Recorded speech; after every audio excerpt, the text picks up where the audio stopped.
আমেরিকার president Donald Trump যে কোনো মূল্যে গ্রিনল্যান্ডকে দখল করতে চাইছেন।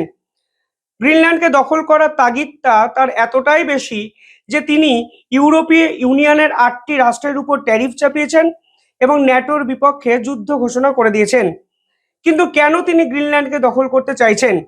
তার অন্যতম একটি কারণ হলো আর্কটিক রিজিয়নে আমেরিকার ডমিনেন্স বাড়ানো। আর্কটিক রিজিয়নের বরফ কিন্তু গলতে শুরু করেছে এবং এই আর্কটিক রিজিয়ন হলো এই পৃথিবীর খাজানা।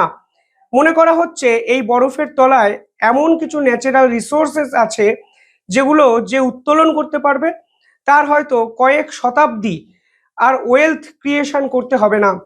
আর এই আর্কটিক রিজিয়নকে কেন্দ্র করে রাশিয়া, চীন এবং আমেরিকা দ্বন্দ্ব কিন্তু প্রকাশ্যে চলে এসছে। তবে সকলকে চমকে দিয়ে আর্কটিক রিজিয়নে আজকে কিন্তু পৌঁছে গেল ভারতও। রাশিয়ার সৌজন্যে ভারত কিন্তু আর্কটিকে রাশিয়ার যতগুলো পোর্ট আছে, বন্দর আছে, সেগুলোকে ব্যবহার করার অ্যাক্সেস পেয়ে গেল। ডোনাল্ড ট্রাম্প সিলেবাস অনুযায়ী পড়াশোনা করলেন। তিনি ভাবলেন সিলেবাস ধরে আসবে রাশিয়া এবং চায়নার প্রশ্ন, কিন্তু একদম আউট অফ সিলেবাসে ভারতকে তাকে ফেস করতে হবে। কারণ ভারত কিন্তু এই অঞ্চলের একাধিক পোর্টের অ্যাক্সেস করবে এবার থেকে, এবং রাশিয়ার সঙ্গে চুক্তি অনুযায়ী রাশিয়া এবং ভারত এই আর্কটিক রিজিয়ন পোর্ট ওরিয়েন্টেড একাধিক সি রুট ডেভেলপ করবে এবং ট্রেড রুটকে আরও বিশ্ব মঞ্চে নতুন করে পৌঁছে দেওয়ার চেষ্টা করবে। নিঃসন্দেহে ডোনাল্ড ট্রাম্পের ঘুম ওড়ানোর জন্য যথেষ্ট। যেমন যে খবর সামনে এসছে সেখানে বলা হচ্ছে Russia India ফর্মুলাইজ the Arctic partnership. অর্থাৎ ডোনাল্ড ট্রাম্প গ্রিনল্যান্ডকে দখল করে আর্কটিকে পা ফেলার আগেই ভারত কিন্তু পৌঁছে যাচ্ছে রাশিয়ার সৌজন্যে গ্রিনল্যান্ডের কাছে আর্কটিক রিজিয়নে। পরবর্তীকালে বলা হচ্ছে যে রাশিয়ার যত নেভাল পোর্ট আছে এখন থেকে সেগুলি ব্যবহার করতে পারবে ভারত। ভারতের একাধিক মিডিয়ায় খবর প্রচার করেছে এবং তারা বলছেন America wants to capture Greenland, Russia has a master plan for the Arctic with India. অর্থাৎ আমেরিকা যা ভাবতেও পারলো না, এবার রাশিয়া কিন্তু ঠিক সেটাই করতে চলেছে ভারতকে সঙ্গে নিয়ে। এবং এই মুহূর্তে দাঁড়িয়ে রাশিয়া কিন্তু আরও একটি ঘোষণা করে দিয়েছে।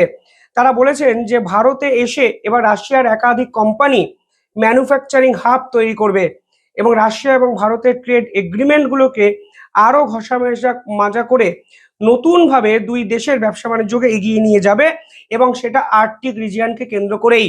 অর্থাৎ আমেরিকা পৌঁছানোর আগেই এখানে কিন্তু রাশিয়া এবং ভারত পৌঁছে যাচ্ছে, যা কিন্তু ডোনাল্ড ট্রাম্পের কাছে অশনি সংকেত।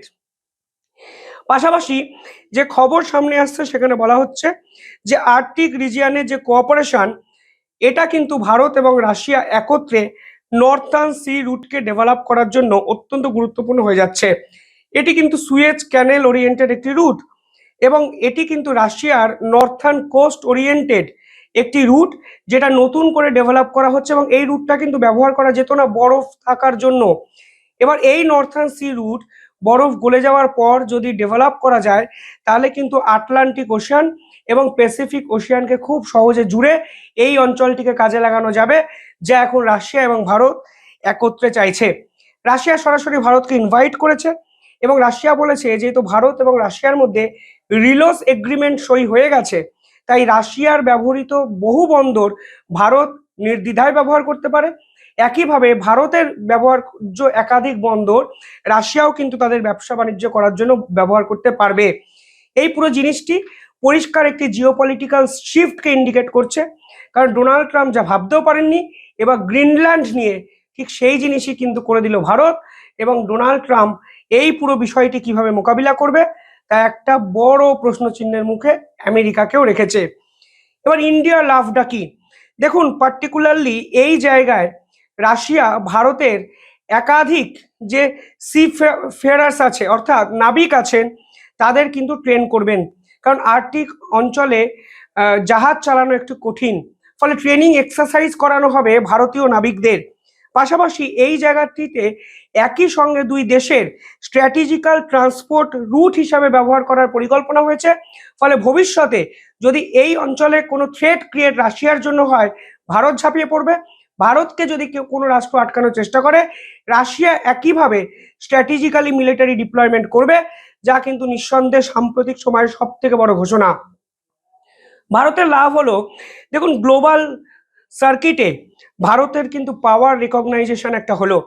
ভারত যে আর্কটিক থেকে দূরে সরে থাকবে সেরকম কিন্তু প্রাথমিকভাবে অনেকে ভাবছিলেন, কারণ আর্কটিক নিয়ে সারাদিন এত ঝামেলা, এত আলোচনা এবং এতটাই গুরুত্বপূর্ণ একটি স্পেস, যেখানটিকে কেন্দ্র করে ডোনাল্ড ট্রাম্প তাদের মানে কয়েক শতকের বন্ধুত্ব কার্যত নষ্ট করে দিচ্ছেন ইউরোপীয় ইউনিয়নের সঙ্গে সবকিছুকে ভুলে। ফলে গ্লোবাল পাওয়ার রেকগনাইজেশন ভারতের এখানে হলো, পাশাপাশি চায়নার যে ডমিনেন্স সেটাকেও কিন্তু ভারত ব্যালেন্স করলো। যদি রাশিয়া ভারতকে না রাখতো তাহলে চায়না কিন্তু খোলা মঞ্চ পেয়ে যেত আর্কটিকে। ফলে এটা কিন্তু ভারতের জন্য অত্যন্ত গুরুত্বপূর্ণ একটা স্ট্র্যাটেজিক্যাল মুভ হলো বলা চলে। পাশাপাশি ফিউচার ট্রেড রুট বলা হচ্ছে এই রুটটাকে, কারণ এই অঞ্চলে বরফ দীর্ঘদিন জমে থাকবে না। ফলে এই অঞ্চল গোটা বিশ্বের কাছে একটা নতুন ট্রেড রুট ক্রিয়েট করবে। ফলে ভারত অলরেডি রুট ক্রিয়েশনের আগেই কিন্তু পৌঁছে গেল, যা অত্যন্ত গুরুত্বপূর্ণ। ভারতের এনার্জি সিকিউরিটির জন্য এই পার্টিকুলার জায়গাটিতে ডমিনেন্স করা অত্যন্ত গুরুত্বপূর্ণ ছিল, যা ভারত এখানে কিন্তু করছে। মেরিটাইম এবং লজিস্টিক পাওয়ার বৃদ্ধি পেল, এবং আপনারা জানলে অবাক হবেন, ডিফেন্স এবং সিকিউরিটি সিগন্যালিংয়েও ভারত কিন্তু এগিয়ে যাচ্ছে, কারণ ভারত এখানে কিন্তু রাশিয়াকে পাশে পাচ্ছে সরাসরি। অর্থাৎ ন্যাটো এখন আমেরিকার সঙ্গে যুদ্ধে মগ্ন। এই যুদ্ধের সুযোগে ভারত এবং রাশিয়া একত্রে এই আর্কটিক রিজিয়নে কিন্তু ডমিনেন্স বানানোর চেষ্টা করলো। পাশাপাশি রাশিয়ার একাধিক কোম্পানি, যেমন ইঞ্জিনিয়ারিং একাধিক কোম্পানি, ইন্ডাস্ট্রিয়াল গুডসের একাধিক কোম্পানি, শিপ বিল্ডিং এর একাধিক কোম্পানি, আইটি অয়েল প্রসেসিং এর একাধিক কোম্পানি ভারতে এসে ম্যানুফ্যাকচারিং হাব তৈরি করছে। ফলে ভারত এবং রাশিয়ার যে ট্রেড তা যে আরো বাড়বে তা কিন্তু স্পষ্ট হয়ে যাচ্ছে। এবার অন্য আরেকটি প্রসঙ্গে আসি, এই আর্কটিককে কেন্দ্র করে ডোনাল্ড ট্রাম্প ফ্রান্সকে সরাসরি হুঁশিয়ারি দিয়েছেন, এবং ইন্টারেস্টিং বিষয় হলো ইমানুয়েল ম্যাক্রো যে গোপন চ্যাট ডোনাল্ড ট্রাম্পকে পাঠিয়েছিলেন তা কিন্তু ফাঁস করে দিয়েছেন ডোনাল্ড ট্রাম্প, এবং এ এক বিপজ্জনক প্রবণতা।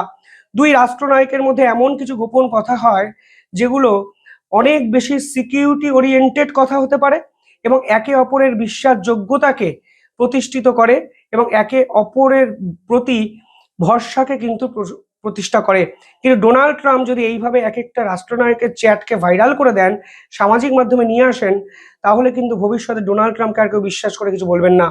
ইমানুয়েল ম্যাক্রো সেই চ্যাটে লিখেছিলেন, my friend, we are totally in live on Syria, we can do great things on Iran, I do not understand what you are doing a Greenland.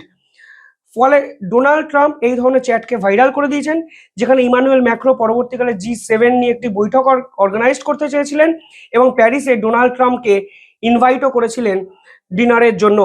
এবং ডোনাল্ড ট্রাম্পের পক্ষ থেকে ফ্রান্সের উপর 200% ট্যারিফ কিন্তু চাপানোর হুঁশিয়ারি দেওয়া হয়েছে ফ্রেঞ্চ মদ এবং শ্যাম্পেনের উপর। অর্থাৎ গ্রিনল্যান্ড ইস্যুতে ফ্রান্স যখন গ্রিনল্যান্ডে তাদের সেনাবাহিনী পাঠিয়ে দিয়েছে, ডোনাল্ড ট্রাম্পকে হুঁশিয়ারি দিয়েছে, এবং ডোনাল্ড ট্রাম্পের বোর্ড অফ পিসে থাকবে না বলে ঘোষণা করে দিয়েছে, তখন Donald Trump Emmanuel Macron chat viral করে দিলেন, এবং পরিষ্কার বলে দিলেন ইমানুয়েল ম্যাক্রোই ফ্রান্সের ক্ষমতায় আর বেশি দিন থাকবে না। অর্থাৎ গ্রিনল্যান্ড নিয়ে তর্ক, তরজা, সংঘাত সরাসরি যুদ্ধে পরিবর্তিত হলো। আর ঠিক এই সুযোগেই আর্কটিকে পৌঁছে গেল ভারত। রাশিয়ার সৌজন্যে গ্রিনল্যান্ডে থাবা বসাতে চলেছে ভারত। নিঃসন্দেহে বড়সড় পদক্ষেপ এবং গ্লোবাল পাওয়ার শিফটিং এর প্রথম স্টেপ। কিভাবে দেখছেন আপনারা পুরো বিষয়টি কমেন্টে জানাবেন। দেখতে থাকুন দ্য ইন্ডিপেন্ডেন্ট বেঙ্গল। ধন্যবাদ।